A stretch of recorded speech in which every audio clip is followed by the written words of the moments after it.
اس بے شرم بے حیا کو جو نبی پاک کے گھرانے کے بارے میں بکے، اسے امام سعودی عرب میں مسجد نبی میں درس دینے والا جس نے تقریر سننی ہو میرے پاس ہے، وہ کہتا ہے یزید تو بڑا اچھا آدمی تھا، اس نے تو بڑی خدمت کی، تو میں نے اسے کہا رشتہ داری کر لیا یزید کے ساتھ، قریب ہو جا۔ شرم نہیں آتی؟ آج بھی نبی پاک کا دل دکھاتے ہو، حیا نہیں آتی، خیال نہیں آتا؟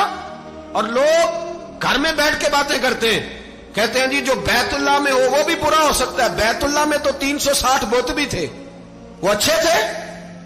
مدینے میں تو 360 منافق بھی رہے، پوری سورہ منافقون نازل ہوئی، وہ اچھے تھے۔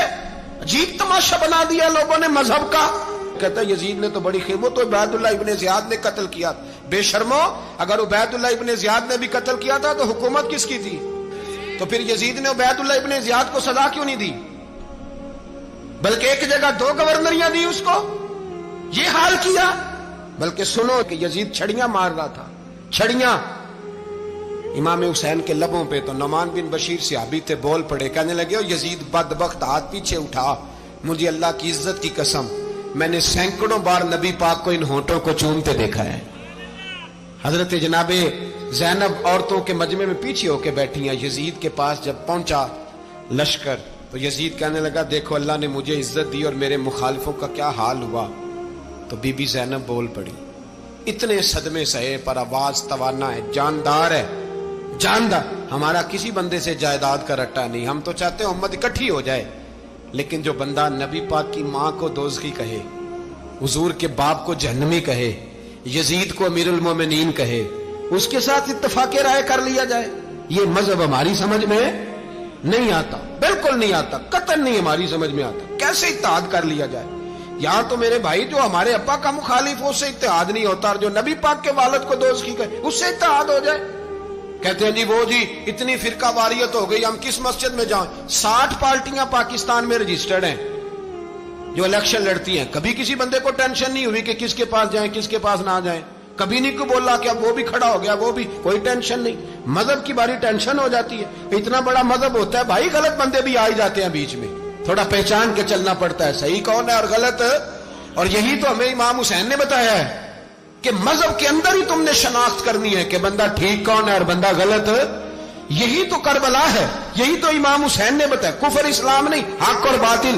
تو سمجھیے گا حضرت سیدہ زینب نے جب سنا نا کہ یہ کہہ رہا ہے کہ مجھے اللہ نے عزت دی، تو جناب زینب بولی، نعمان بن بشیر کہتے ہیں بی بی بولی، اتنے صدمے ہیں پر جناب زینب بولی اللہ اکبر، اس انداز میں بولی کہ پہلے قرآن مجید کی آیت پڑھی، کہنے لگی وَتُعِزُّ مَن تَشَاءُ وَتُذِلُّ مَن تَشَاءُ بِيَدِكَ الْخَيْرُ إِنَّكَ عَلَىٰ كُلِّ شَيْءٍ قَدِيرٌ۔ اور پھر کہنے لگی یزید تو بکتا ہے، کہتا ہے کہ تو عزت والا ہو گیا، یہ تیری حکومت ہے، 4 دن گزرنے دے، تجھ پہ کوئی لعنت بھی نہیں برسائے گا، اور میرے بھائی کا قیامت تک ممبروں میں اور خطبوں میں ذکر ہوا کرے گا، وقت گزرنے دے۔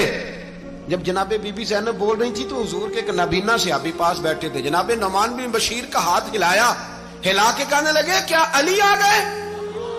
تو علی کی آواز لگتی ہے، جبریل امی بول رہے ہوں جیسے، حکمت کے گوہر رول رہے ہوں جیسے، دربار دمشق میں بی بی زینب کا خطاب، منبر پہ علی بول رہے ہوں جیسے۔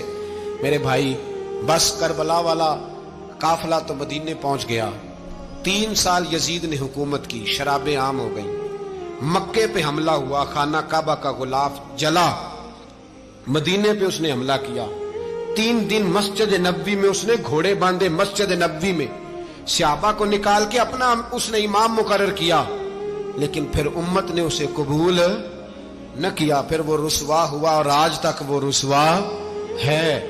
لیکن امام حسین کا نام کل بھی زندہ تھا اور آج بھی۔ درس یہ ہے، پیغام یہ ہے، پیغام یہ ہے، یاد رکھو موت تیزی سے آ رہی ہے، ہمارے ساتھ والے دائیں بائیں والے سب چلے گئے، اسی طرح نمبر لگے گا، ایک دن اعلان ہوگا۔ ضمیر کے قیدی بن کے زندگی نہ گزارو، بالکل نہ گزارو، یہ تھوڑی سی زندگی ہے، دنیا سجن المومن۔ حق بات کرو، حق پہ ڈٹنا سیکھو، دین سمجھو، خبردار رسول پاک صلی اللہ علیہ وسلم کے دین میں ظالم، جابر، فاسق، فاجر کی کوئی گنجائش قطع نہیں ہے۔ اپنے آپ کو سمیٹو، اپنے آپ کو سنبھالو، دین میں اپنا کردار ادا کرنے کی کوشش کرو۔ دین طلب کرتا ہے ہم سے کہ ہم نے دین کو کیا دیا ہے. امام حسین نے سارا گھرانہ دین کے لیے دے دیا. ہمارا جو بچہ کسی کام کا نہیں رہتا اسے مدرسے داخل کراتے ہیں.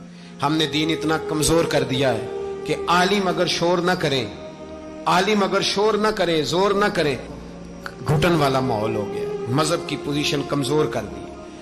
اب جہاں تک اس بات کا تعلق ہے جی فرقے ہو گئے، تو میرے بھائی یہ کوئی اتنی خطرناک بات ہے، یہ کوئی اتنا مشکل معاملہ نہیں ہے. یہ تو امام حسین نے بتا دیا تھا کہ یزید کے طور پر ایک غلط فرقہ کھڑا ہو گیا ہے، لہذا اس کا مقابلہ کرنا ہے. اس میں کوئی بری بات ہے؟ لیکن ایک سبق ہے بزرگوں کا کہ اگر سچی بات بھی نہیں کرنی تو پھر اس منبر کا حق ادا نہیں ہوتا. جو سچ بولے وہ حسینی ہے، جو ظالم کے سامنے کھڑا ہو جائے وہ حسینی ہے. جو مصلحت کوش ہو، جو کہے ٹائم نہیں، گراؤنڈ ریالٹی نہیں، حالات نہیں، طبیعت نہیں، موقع نہیں، تو ابھی امام حسین کے پیغام کو نہیں سمجھا.